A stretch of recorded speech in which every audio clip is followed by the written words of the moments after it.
y'all, what's up? In today's video we are finally going to be converting the P5000.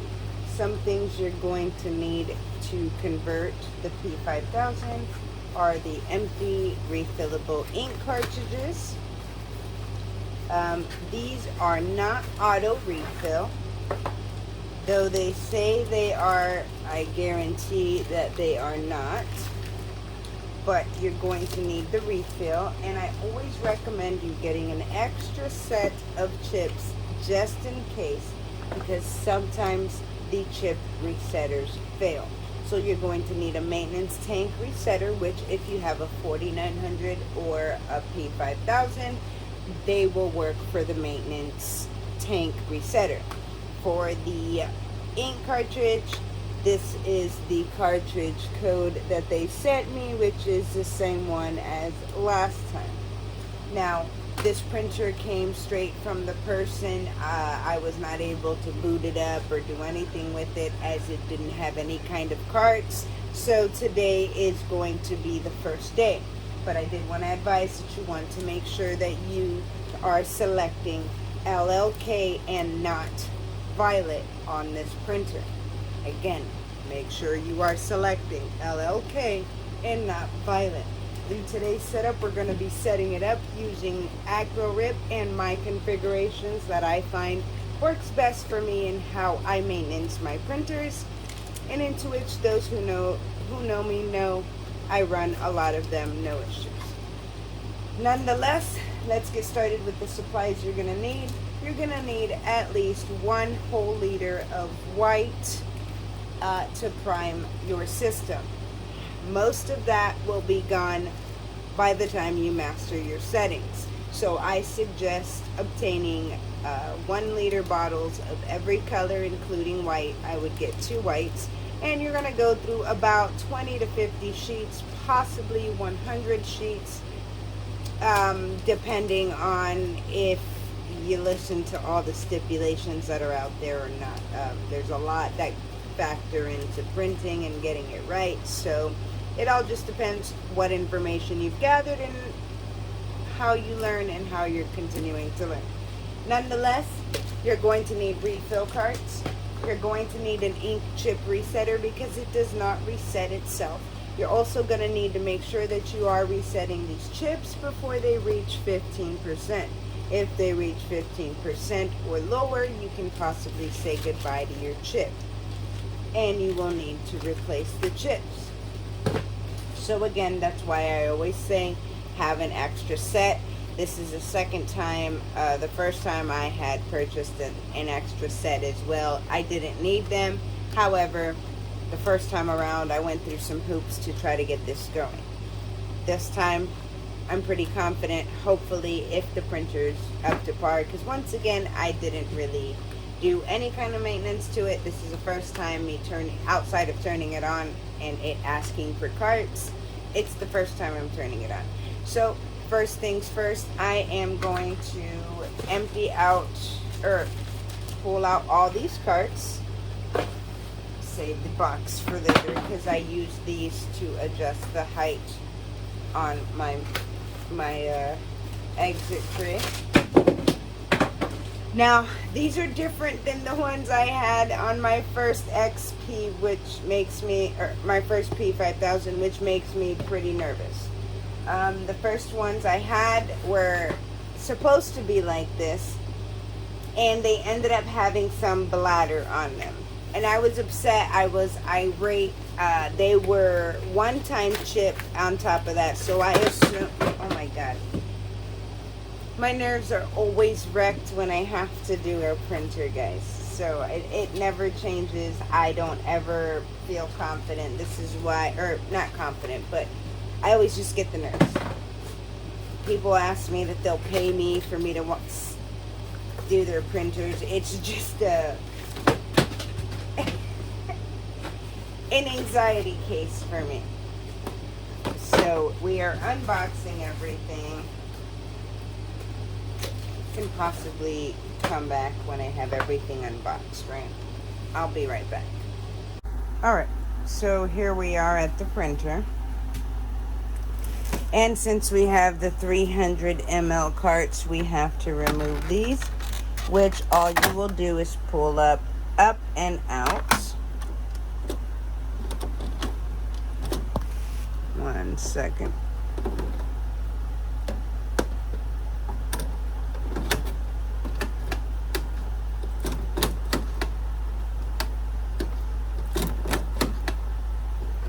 Alright, I hope that's not a problem. Same thing here. Now I am going to put these cards in only because I want to show you ink configuration. So let me load the cards and I'll tell you what I'm talking about. Alright, and because I removed the tops, I have made these and I will insert them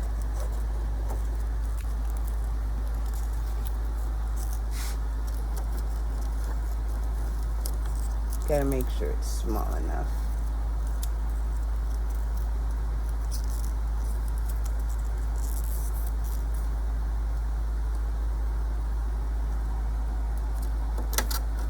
All right.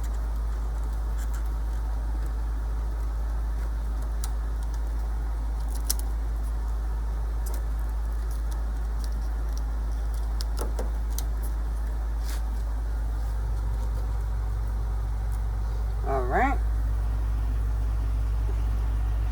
They're already half empty.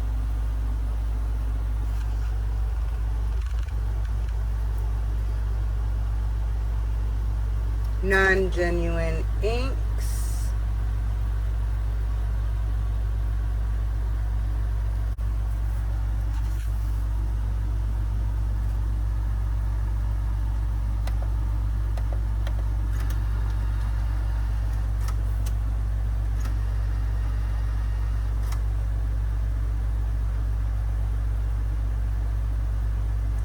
Gonna run an auto nozzle check. I did want to show you guys.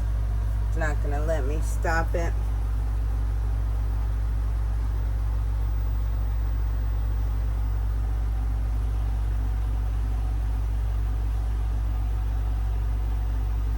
Alright, so while that's happening, let's go to the PC and download the drivers. Alright, y'all, we are going to go to Epson and get the drivers. We're gonna get the standard edition.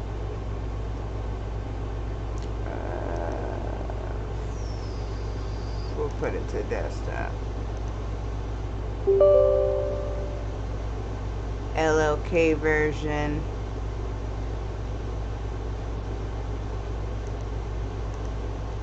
No, I put automatically update.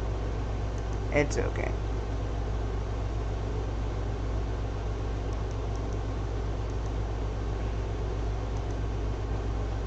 Alright. We're gonna quit the setup only because it's not what I wanted to do. I know it's on there, but it's faster. You don't want to update the software, and you want to make sure you're doing the standard edition. Okay, once that is done, you'll open your service program. Hopefully mine is still good.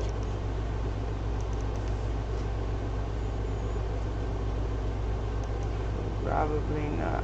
Nope. It is not still good.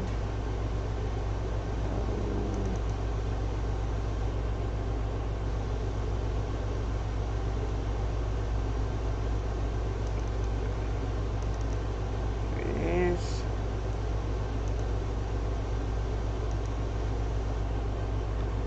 I am hoping to turn off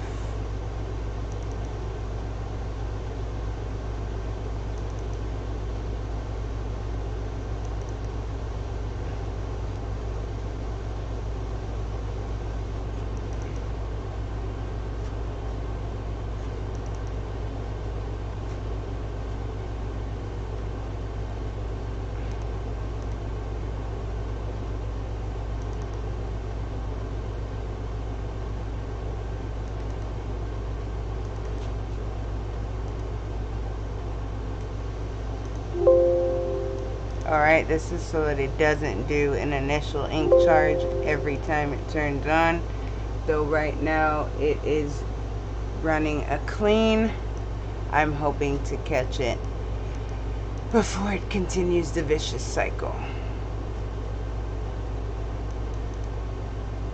But let this boot up, because once again it is the very first time that I got it to turn on since I bought it, because there's no carts in it, so I took a chance, and this was a heavily used printer. Heavy. I'm gonna reset these values really quickly.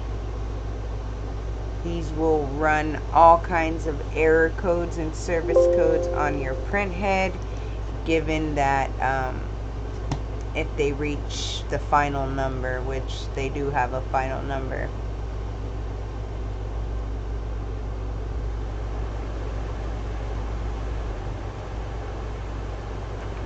Right. Okay, so give me one moment here. I need to go take a look and see what's going on, and then we're gonna come right on back to here and do the ink charge and ink discharge with the inks. But I did want to show you color configuration. Alright guys, I finally got the printer out of the vicious cycle. I had a 131B error, and that just means that the print head was getting too hot. What happens there is that there's no ink flow going into the print head when it tries to boot up and auto nozzle clean. So what I do is I put Windex in the capping station. I shoe shine underneath the print head with Windex, make sure that I let everything sit and break down for a few minutes, and then I reboot it up. By the time I do that, it'll start to clean, and then I'll get the error where I need to run a service manual or administrator nozzle clean, which is okay. But I did want to finish showing you how to set up the channels. So how I set up my channels are based on this here. So nozzle cleaning, as you see here, these are paired in twos. So I always choose very light magenta and light cyan for my whites. It's just always been standard for me, and that's what I always go with, because I always use the left side of the printer for regular DTF inks and the right side of the printer for fluorescent DTF inks. But in this case, we are only working with the left side, which is what I chose, and I have put whites on very light magenta and light cyan. Again, the right side is empty because I haven't decided if I'm going to add either sublimation ink, cleaner, fluorescent ink, or eco solvent. I'm not sure what I'm doing with the other half. But a good idea here is to also save them for in the event that you run into any ink channel issues. You can always load up the cart and continue printing and get your job done. It's always saved me on the big printers, but maybe it'll save you. In this case, as you see, the cyan and the magenta are paired, and this is on the right side. PK and LK, this is also on the right side. Orange and green is on the left. LLK and yellow is on the left, and very light magenta and light cyan is on the left. And these are the 6 channels that I will be using to run the DTF today. So once you have your inks loaded, I have it in sequence: cyan, black, yellow, white, white, magenta. And you'll get to visualize that here in a moment. when I pull up AcroRIP. But first, let's go into the service program and we're gonna do an ink charge. And since I'm only loading up the left side of the channels, I'm gonna go ahead and just choose the left side and hit run. I've put my cards in and the printer is going to do its thing. I will do this twice, and while that is being done, I'm going to go into AcroRIP and kind of get the settings already set up so that we can start printing next. Alright. Also, I do suggest you go into your maintenance or into your service program and clear the counters. You go to flag, change and counter reset, and clear your counters before starting, especially if you got a used printer. If it's brand new, you don't have to worry about any of this until later in life, depending on how much you print. This is mainly to get the printer up and running. So I will open up AcroRIP, and here I have this chart. It's not really good quality, but nonetheless it gives me the colors that I need. We are then going to choose the P5000 from the list under printers. Okay, scratch that. Under layout, you're going to choose your sheet size. In this case, we're going to be printing with 11 by 16. And then under printers tab here, you're going to choose printer, the shirt color. You're going to choose the port, which is the printer. Mine is on USB 3, which is the shirt color. You cannot choose P700 or 3000. You can't use another printer. Alright, sorry about that. I'm not certain if we'll get white yet. I did one ink charge and we're gonna move on. So we're gonna choose the P5000 series. You want check paper size off. I always use 1440 by 1440. Always comes out outstanding. Depending if you're printing with roll or with sheet, you'll change there and also change on the printer. I myself am going to be printing on sheets for the moment. And for color, no.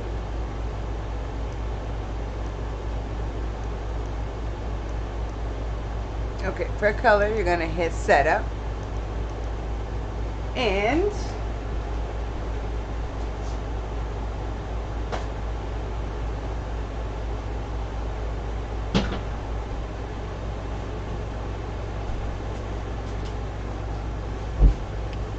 the ink channel setups run from the left side of the printer to the right side of the printer. So the first 6 channels are left and the last channels are right. So in the green channel, I have cyan. In the LLK channel, I have black. In the yellow, I have yellow. In the light cyan, I have white. In the light magenta, I have white. In the orange, I have magenta. And on the other side, for right now, I have nothing. I'm gonna make a decision when I wake up in the morning what is going to happen on that side. It does not register the PK, or I'm sorry, the MK. So you have to ensure that you have it set to photo black and that you do put black ink inside that cart, because if you accidentally hit switch, they're going to mix up. So I always, just for precautionary measures, I always put whatever ink is in the PK, whatever ink I decide is what I also put in the MK, which is usually black, but there is nothing in either of them. And again, you don't have the option to shut off the MK. It is all, this would be the PK. and if it's switched, it would be MK, but you cannot print in AcroRIP in MK. You'll have to have it in PK, as well as you can't have violet. It has to be LLK. When you are done, you'll hit save. So this will always be the ink channel you'll go to. You'll hit OK. Now, these are set from my 4900. I run all inks at 30. If you have colors like light blue and things like that, and black, you can lower the blue and raise the black. I encourage you to play with ink percentages and learn how to manipulate them to obtain the colors you need. Usually around 30-35%. It is golden for all my colors. We are going to run it this way and see what happens. I'm going to go ahead and get to the printer and see what is happening. For those wondering what's on the white profile, I have 100 under any colored pixel. I don't touch any of this. If you move this to here, you'll see what the actual image looks like. If you put preview, you can change the color here to any color, which would be, let's say you're putting it on a black t-shirt. This is what it'll look like on a black t-shirt. For instance, here you notice that's what it'll look like in a black t-shirt. That is the print altogether. Okay, so you can set it to whatever color if you want to take a look and see what it looks like with whatever color t-shirt. That's your choice. I don't do anything with any of these settings unless I'm removing black. And this is where you would go to remove black ink, and as you see, little by little it'll start to deplete all black ink. And there is some form of black in every color, so you can't go too much or it'll start to erase some colors. Alright, let's go on to the printer and get to printing.